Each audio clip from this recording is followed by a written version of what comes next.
Vamos lá, pega a sua Bíblia, 1 de Pedro, capítulo 1, no versículo 19, o poder do sangue de Jesus.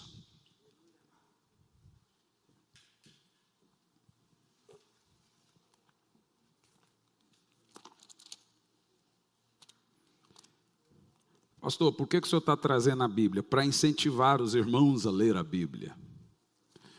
Mas tem Bíblia eletrônica, você dá uma quando vai dar um presente. Então, mesmo que a Bíblia esteja aqui, que serve para visitantes, novos convertidos, você tem que acostumar a abrir a sua Bíblia para saber manejar a Bíblia. Para você não ser pego aí sem saber onde fica cada livro ou coisa parecida. Então, isso é muito importante. Por mais que eu não leia, eu tenho o hábito de segurar para as pessoas não perderem o costume de abrir, manejar. O seu cérebro, vocês sabem, eu tenho dezenas de livros escritos e o seu cérebro, eu tenho mais de 6.000 livros em casa. O seu cérebro não é movimentado quando você não lê um livro. É um músculo. O certo para uma pessoa sábia é que ela lesse um livro para cada ano de vida. Era o mínimo. Então, se você tem 40 anos, você deveria ter pelo menos 40 livros. É um mínimo de um livro por ano. Para cada pessoa. Para quem não gosta de ler isso aí. Para quem gosta de ler, triplica. Então vamos lá. Mas pelo precioso sangue, como de cordeiro, sem defeito e sem mácula, o sangue de Cristo. Senhor, fale conosco, que não seja eu quem fale, mas que seja o teu Espírito falando a cada um de nós, nos ensine, nos instrua, é o que nós te pedimos, Pai. Amém e graças a Deus. Meus irmãos, um breve resumo da história. Por que existe tanta importância no sangue de Jesus? Isso começa no Jardim do Éden, quando Adão leva o homem a pecar, leva o homem a cair, e agora Deus tem que fazer um sacrifício, o primeiro derramamento de sangue, que é um sangue de um animal, para fazer roupas e cobrir Adão e Eva, que agora perceberam que estavam nus. Provavelmente, com toda certeza, antes do pecado, eles não viam a sua nudez. Mas depois que eles caíram, descobriram a nudez, e o Senhor faz roupas para cobrir Adão e Eva. A partir desse ato pecaminoso de Adão e Eva, o pecado entrou na corrente sanguínea, no DNA do ser humano. E ele vai passando de geração em geração, até chegar a nós. Nos nossos genes, no nosso DNA, isso é chamado de pecado. Então o pecado, ele vem no sangue. Por isso que Deus trouxe no Velho Testamento uma simbologia muito importante. A Bíblia diz que sem derramamento de sangue não há remissão de pecados.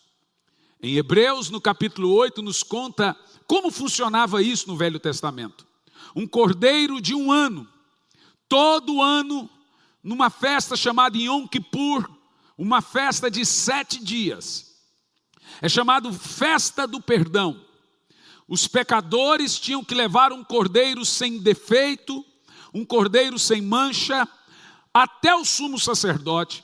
E o sumo sacerdote então imolava o cordeiro. Ele não examinava o pecador, ele examinava o cordeiro. O cordeiro tinha que ser perfeito, para que o sangue dele servisse para expiar. Expiar é tirar o pecado do pecador. Então eles chegavam diante do sumo sacerdote, em cima da tampa da arca era um negócio chamado propiciatório, e ali ele imolava o cordeiro, e enquanto o sangue do cordeiro era derramado na tampa da arca, o pecador confessava os seus pecados. Mas isso não servia para tirar os pecados. Isso servia para protelar, esconder. Era como se você colocasse na conta e aumentasse ano após ano aquela dívida. A Bíblia Sagrada diz que todos os anos, cordeiros eram mortos para levar, expiar e esconder o pecado então daqueles pecadores. Mas a Bíblia diz que Deus não aceitava esses sacrifícios. Por não aceitar os sacrifícios, Deus então preparou o cordeiro perfeito, que levaria de fato o pecado de todos. Nós lemos em João 1, versículo 29, sobre Jesus. Quando Jesus vem andando, João diz: é Ele o cordeiro do Velho Testamento. Ele é o cordeiro que agora serve para tirar o pecado do mundo todo. Nós temos ali o termo o pecado no singular, artigo definido é o pecado original. Então agora Jesus derrama o seu sangue na cruz do Calvário. Ele vem ali como cordeiro perfeito, sem mancha, sem mácula, pronto para derramar o sangue dele pelos pecados da humanidade, o pecado original.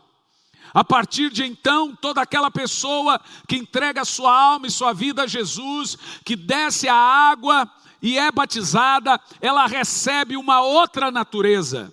Ela já não é mais filha de Adão, ela agora é herdeiro e co-herdeiro de Cristo.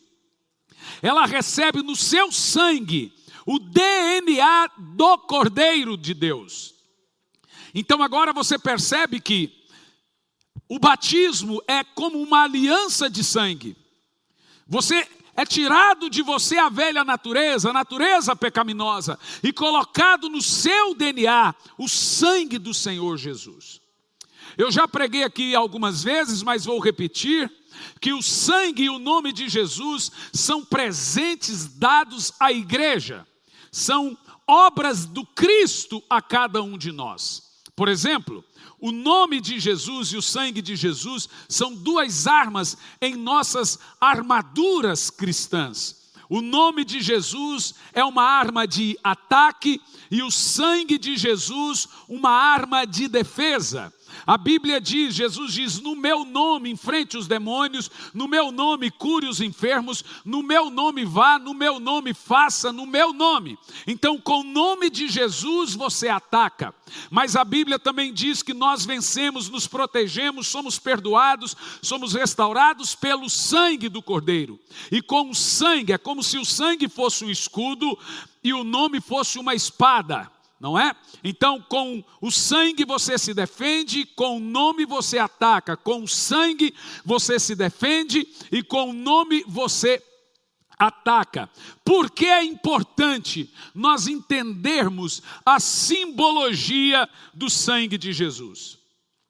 A igreja acostumou a dizer: há poder no sangue de Jesus, o sangue de Jesus tem poder, mas muitos não sabem identificar a importância dessas palavras. É uma declaração fortíssima, usada com muita frequência e constantemente, até para quem não é crente. Eu já vi comediante da Globo dizendo: está amarrado, o sangue de Jesus tem poder, não sei o quê, né? Eles pegam isso como um chavão ou uma palavra mágica do sangue de Jesus. Mas na realidade, o sangue de Jesus só tem poder sobre aqueles que recebem Jesus. Vou dizer de novo. Satanás não tem medo de você falar o sangue de Jesus.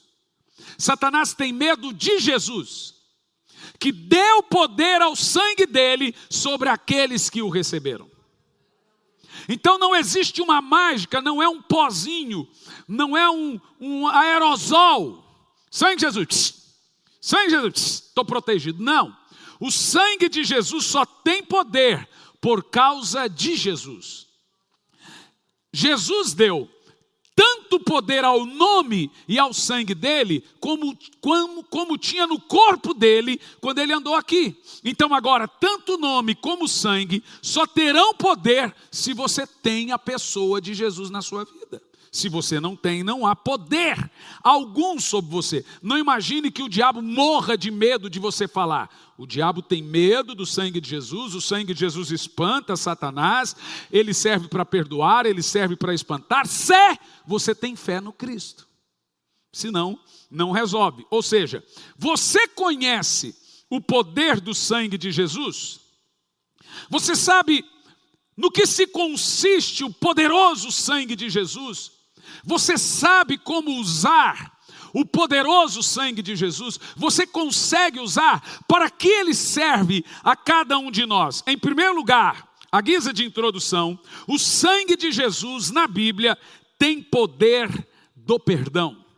Primeira epístola do apóstolo João, capítulo 1, versículo 7, diz assim: se andarmos na luz como ele na luz está, mantemos comunhão uns com os outros, e o sangue de Jesus, seu Filho, nos purifica de todo pecado. Perceba, no reino espiritual, quando você pecou e se arrependeu, pediu perdão, existe um negócio lá no céu chamado propiciatório. E o sangue de Jesus ainda, ele propicia o perdão. Se não é o sangue de Jesus, você iria para o inferno. É o sangue de Jesus que possibilitou a sua entrada. A Bíblia diz e chama ele de sangue da nova aliança. O sangue de Jesus é a imagem visível da graça invisível. Vê? O sangue de Jesus é o maior exemplo daquilo que nós chamamos graça. É a imagem visível a imagem visível do invisível, que é a graça. Graça é o ato de toda vez que você pecar e se arrepender, o sangue do Senhor te valer e lhe esconder da ira de Deus. Vou te dar um exemplo. Como um pecador será aceito por Deus no dia do juízo final, se Deus não inocenta o culpado? A Bíblia diz que toda alma que pecar, essa morrerá. Deus não pode inocentar o culpado. Não pense você que Deus não vê o seu pecado. Mas por que você não será condenado no dia do juízo final? Vou lhe explicar. Imagina você que o Fábio ficou milionário. Claro, lembra de mim quando entrares no paraíso. E ele comprou uma fazenda cheia de gados. E hoje ele está na sua fazenda e ele tem 2 vaquinhas prenhas. As 2 darão à luz no mesmo dia. Uma dá à luz e o bebê morre, a outra dá à luz e a mãe morre. Agora ele tem bebê sem mãe, mãe sem bebê. O Fábio pega o corpo da mãe e do bebê mortos e joga no pasto.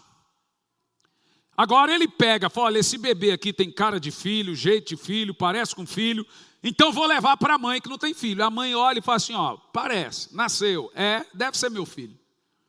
Mas o Fábio se esquece, enquanto aquele bebê está mamando, que não adianta parecer, dizer glória a Deus, aleluia, fala a Deus, terra, está amarrado, paz do Senhor, paz de Cristo, graça e paz, dizer aleluia, cantar os louvores. Não basta parecer crente, tem que ter a marca de Jesus. E qual é a marca? A mãezinha olha e pensa assim, ó, tem cara, parece, mas não tem o cheiro. E começa a maltratar o bebê para parar de mamar nela, não é filho? O Fábio olha preocupado, fala, vai matar. Tira de perto. Mas agora ele tem um problema, aquele bebê tem que mamar. Fala, esse bebê vai morrer se não comer. Ele se lembra que lá no pasto tem o corpo da ovelhinha morta. O que ele faz? Tira a pele da ovelha morta e veste a ovelha viva. E leva agora para a mãe. Não é filho, mas tem cara de filho, jeito de filho e agora o cheiro de filho. Veja, ele não é reconhecido por ser filho, ele é reconhecido por ter marca do filho. Diante de Deus você não é reconhecido porque você é bom, porque você tem obras, porque você é perfeito, porque você é santo, porque você não bebe. Eu não bebo, então Deus me aceita. Deus não te ama mais porque você é bom e nem te ama menos porque você é mau. Não é o que você faz que faz Deus lhe aceitar, é o sangue de Jesus. Quando Deus olha para você, Ele não examina você, Ele examina o Cordeiro. A Bíblia diz que o sacerdote olhava o Cordeiro. A Bíblia não diz, eis o Hernani de Deus, perfeito. Eis fulano, ele diz, eis o Cordeiro de Deus. Ninguém será aceito por Deus pela sua performance. Ninguém será aceito por Deus pelas suas obras. Desculpa, gente, eu sou cheio de toque. Pelas suas obras. Ninguém será aceito porque jejuou.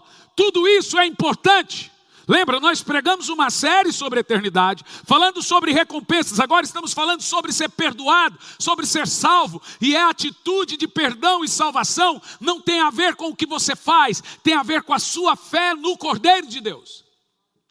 Deus te aceitará no juízo final, porque Ele tem que ver o sangue de Jesus na sua vida. Se você não estiver vestido de Cristo, com o sangue de Cristo, você será condenado. Por quê? Porque todo homem nasce em pecado. Porque não há um justo sequer.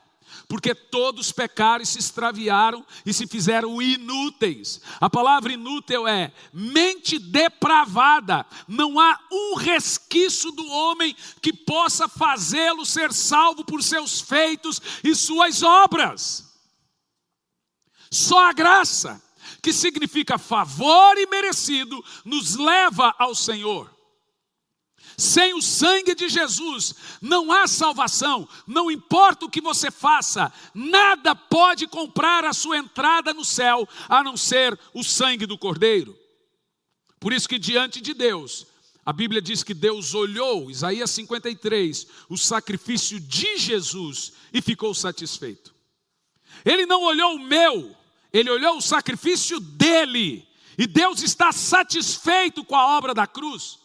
Por isso que quando você traz sobre si condenação, medo, eu pequei, eu estou cheio de condenação, você está anulando o sangue de Jesus na sua vida. O seu pecado nunca será maior do que a obra do sangue. Nada que você faça é maior do que a obra do sangue. Você só precisa receber esse sangue de Jesus na sua vida. Reconhecer. Você só precisa se arrepender. Falar, Senhor, derrama do seu sangue e me perdoe. A Bíblia Sagrada diz que quando clamamos pelo sangue de Jesus, a primeira coisa que nós precisamos é do perdão de pecados. Jesus morreu na cruz para nos perdoar. Jesus morreu na cruz para levar a nossa culpa. Jesus morreu na cruz para levar o nosso medo, nossa inabilidade, nossa angústia, as suas crises, as suas fobias. Ele morreu na cruz para derramar sobre você o sangue que te redime, o sangue que leva todo o peso do medo, o peso do pecado que Satanás colocou. Ele morreu por isso. Em Apocalipse 7,14 nós lemos que somente através do sangue de Cristo podemos ser lavados de nossas culpas e nos voltar para Deus. Se você precisar voltar para Deus milhões de vezes, você pode. Você só não pode morrer antes de voltar para Deus. Mas todas as vezes que você voltar para Deus, haverá propiciação, haverá sangue de Jesus para remir você, para tirar sua angústia, tirar seu medo, tirar sua culpa. Não há pecado maior que o sangue de Jesus. Aleluia. Quem está com Jesus não tem mais condenação do pecado, por causa do sangue de Cristo, como vemos em Romanos 8, versículo 1. Clame pelo sangue de Jesus para receber perdão de seus pecados. Em segundo lugar, O sangue de Jesus tem o poder de santificação.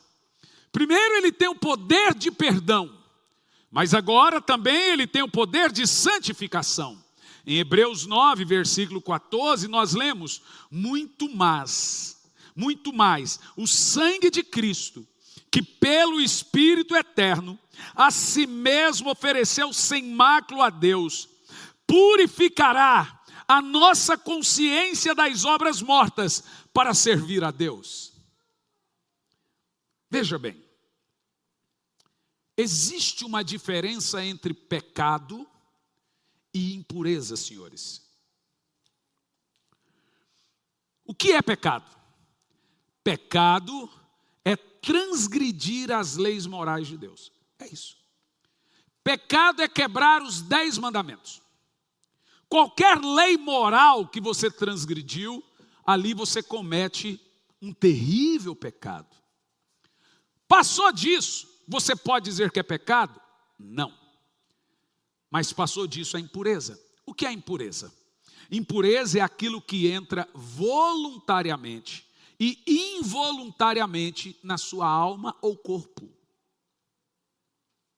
Por exemplo, a Bíblia diz que uma mulher ter relação sexual no período menstrual é impureza.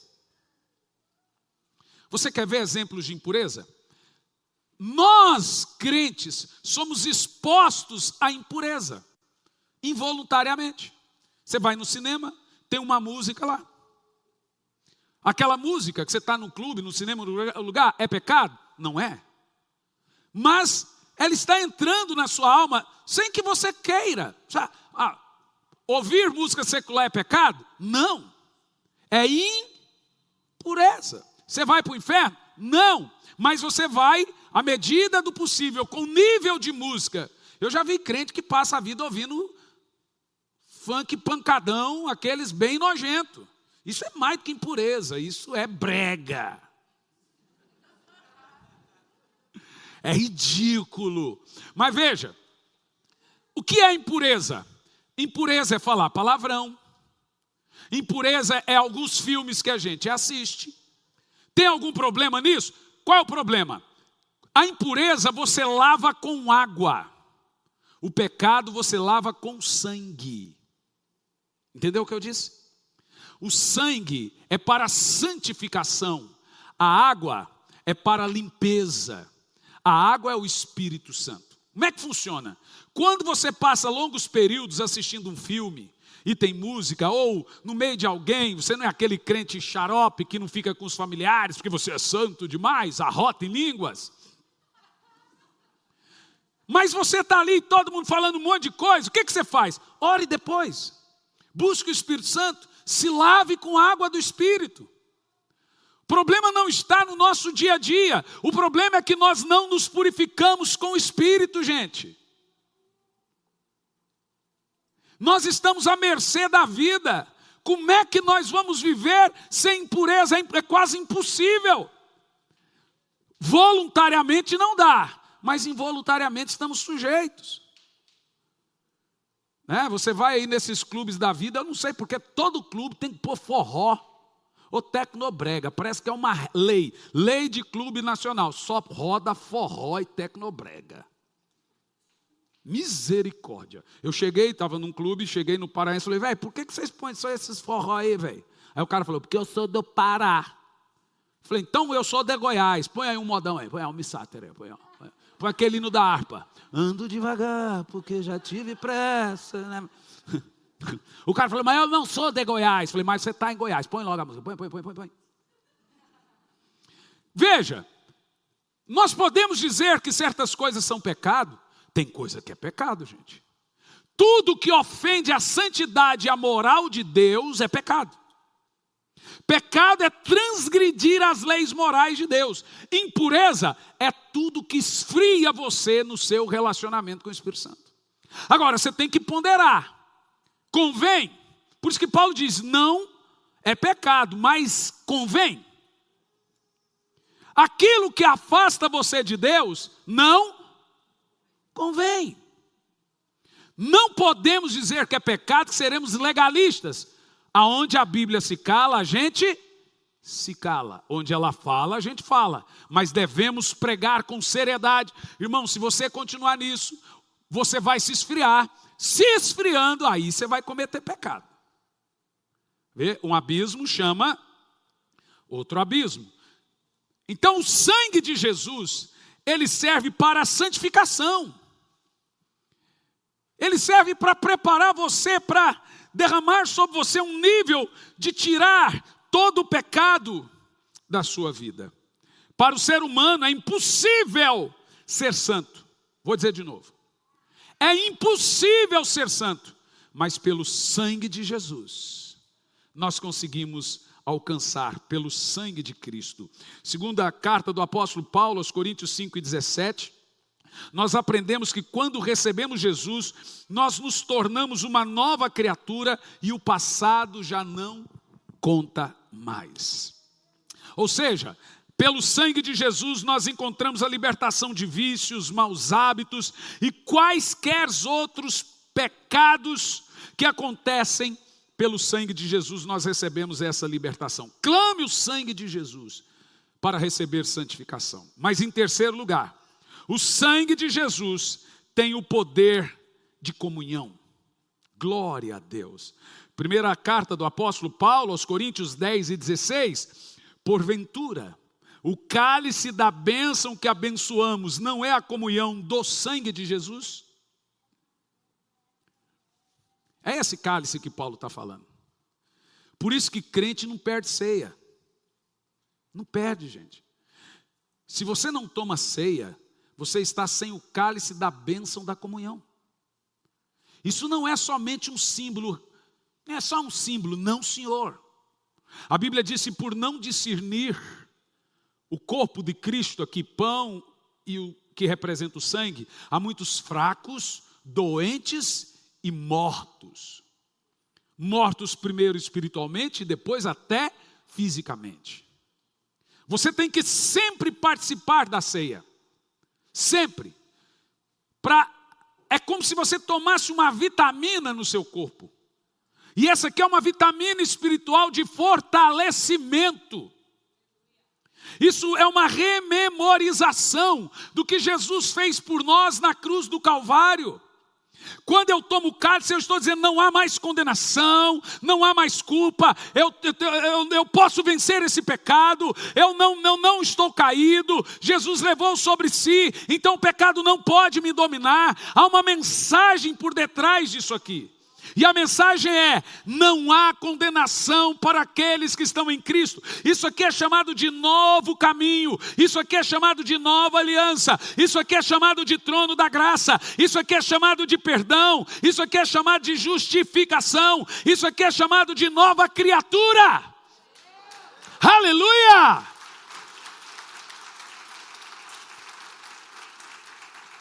O ser humano, ele vive separado de Deus.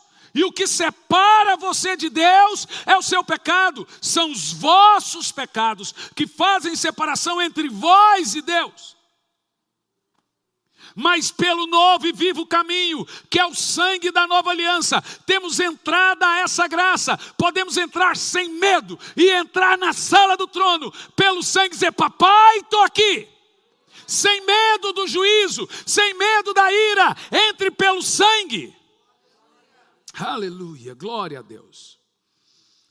Oh, glória a Deus. Em Efésios 2:13, Paulo diz, mas agora, em Cristo Jesus, vós, que antes estavam longe, fostes aproximados pelo sangue do Cordeiro.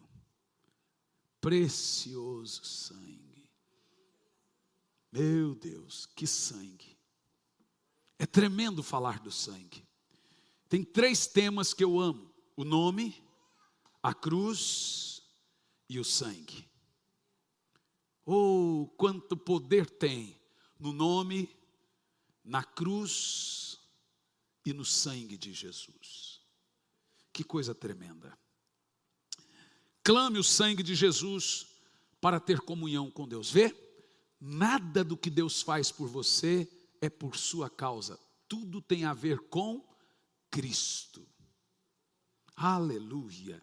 Em quarto lugar, o sangue de Jesus tem o poder da adoração. Você só pode adorar a Deus por causa do sangue. Hebreus 10, verso 19 ao 20, diz assim: tendo, pois, irmãos, intrepidez, olha que texto, para entrar no santo dos santos, na sala do trono. Entramos como? Pelo sangue de Jesus, que é o quê? O novo e vivo caminho que ele nos consagrou pelo véu, isto é, pela sua carne. Deixa-me te dizer, o Velho Testamento é o Novo Testamento em quadrinhos.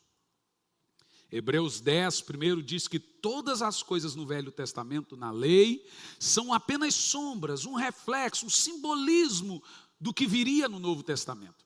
Então, quando Deus mandou Moisés consagrar um tabernáculo, todo aquele tabernáculo em 3 partes, átrio, santo e santo dos santos, representa uma pessoa, que é Jesus. Tudo no tabernáculo tinha que apontar para o Cordeiro de Deus. A madeira de acácia, o couro de texugo, o ouro que ficava na bacia dos propiciatórios, tudo ali tem um exemplo, um simbolismo, tudo aponta para a pessoa de Cristo.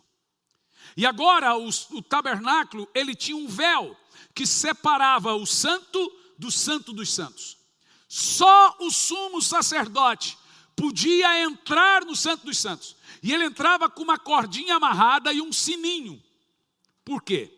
Se ele tivesse pecado, quando ele entrasse no santo dos santos, ele morreria. E quem é que ia tirar para não morrer também? Então o sininho balançava e eles puxavam ele. Quando a Bíblia diz que pelo sangue de Jesus o corpo de Cristo é o véu, então nós entramos no Santo dos Santos pelo corpo de Cristo. Quando Jesus morreu, houve um símbolo lá no templo de Salomão, o de Herodes, o véu do templo. Por que o véu do templo se rasgou? Jesus agora, o céu agora está dizendo sobre nós, não há mais separação entre você e Deus, não há mais dúvida entre você e Deus, não há mais inimizade entre você e Deus, ninguém precisa levar sua oração para Deus, ninguém precisa interceder por você, você tem acesso livre, direto, você entra agora, sem ser avisado, você entra sem pedir licença no trono da graça. Como? Pelo novo e vivo caminho que é o sangue. Pai, estou aqui. O que, filho? O Pai não trata você com deferência. Você tem entrada a essa graça pelo novo e vivo caminho, porque não há mais o véu que te separa, não há mais inimizade entre você e o seu Deus. Quando o véu se rasgou, Deus bradou do céu: está quite, está pago, todo o pecado, toda a dívida que era contra nós, rasgou. Na hora que o véu rasgou, está pago. Uou! Aleluia! Eu amo essa graça, eu amo esse sangue. Que sangue precioso! Deus disse: não há mais dúvida, não há mais medo e condenação. Se alguém vem lá e diz: se você não guardar o sábado, você vai para o inferno, manda ele para o inferno. Não manda não, brincadeira, não faça isso. Apenas diga para ele: eis, a minha salvação é pelo sangue, não pelas minhas obras. Se você não usar um véu, você vai para o inferno, porque tem igreja que é assim, você só é salvo se for daquela igreja. Senti uma pitada de mágoa. Não é? Sabe, a religião foi inventada. O cristianismo nasceu no coração de Deus. Mas o homem inventou uma religião, e a religião aprisiona, a graça liberta. Qualquer religião que faz você ficar preso, com culpa, com medo. O pessoal fica me perguntando: tatuagem é pecado? Eu falei: irmão, tem coisa pior. A desobediência é pecado. Alguém me disse assim: como assim, pastor? Veja, eu chego nas igrejas e as pessoas dizem: pastor Hernani, tatuagem é pecado. Eu já sei o que os jovens querem. Querem me colocar contra o pastor deles. Porque se não fosse, eles não viriam me perguntar. Se o pastor dele não proibisse, ele não me perguntaria. Se o pai não proibisse. Então ele já vem porque ouviram uma negativa do outro lado. Então eu sou muito esperto. Falei assim: o que seu pastor disse? Meu pastor disse que é pecado. O que seu pai disse? Meu pai disse que é pecado. Falei: então tem um pecado mais grave aí, o da desobediência. Fique de maior e faça a sua, meu filho. Enquanto você não é de maior, desobedecer pai mãe, quem é autoridade sobre a sua vida, é um pecado gravíssimo.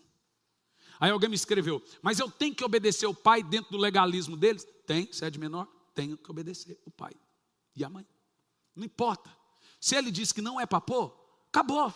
Não tem mais a discussão se é pecado ou se não é. A discussão agora é obediência. Na sua igreja é pecado? Nunca proibi ninguém aqui. Todo mundo vai se apresentar diante de Deus e vai dar conta de si diante de Deus. Você vai dar conta da tatuagem que você põe, você vai dar conta da música que você ouve, vai dar conta das palavras. Aqui não tem dono de gado.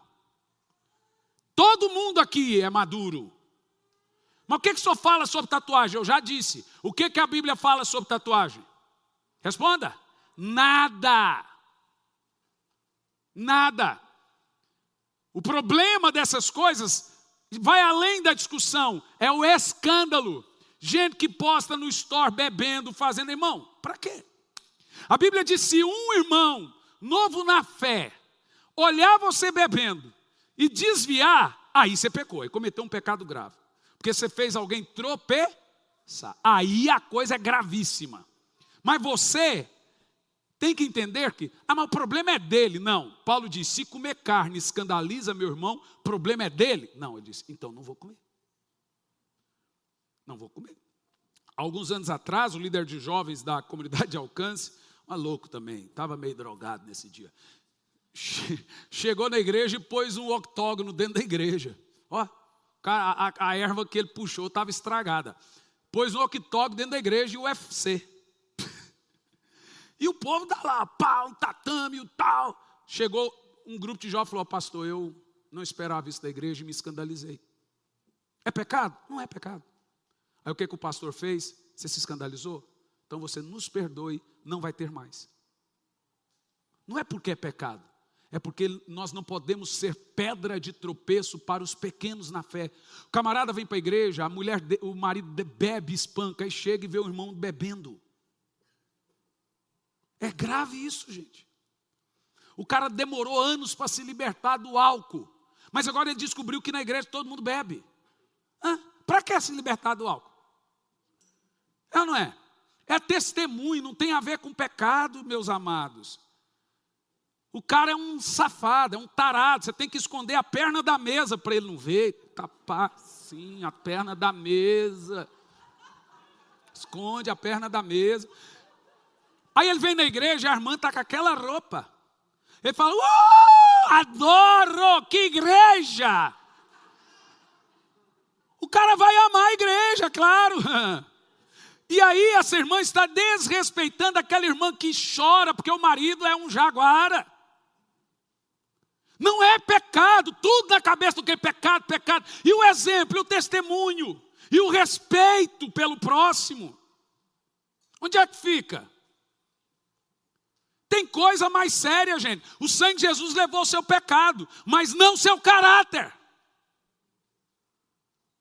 O respeito.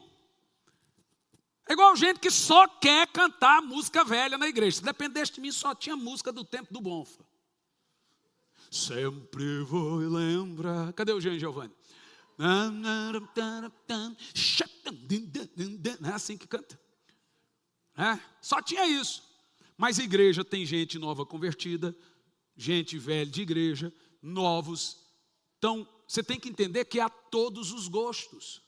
Louvor não pode cantar só o que gosta. Tem que adorar, mesclar. Porque tem gente que não gosta dessas músicas. Ok, tem gente que só gosta dessas. E aí, quem está ouvindo vai deixar de cantar quando ouvir? A sua adoração é para Deus. Não gosto dessa música. Não é para você. Nós temos que crescer em maturidade no Senhor, meus irmãos. O sangue de Jesus, ele não é aerosol para pequei. O sangue de Jesus é como no reino espiritual, se fosse um caminho.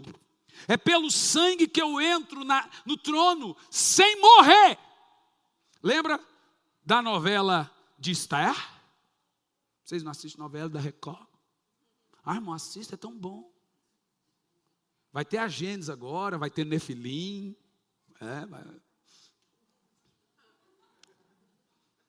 Quarta-feira vocês não podem assistir não, tem culto.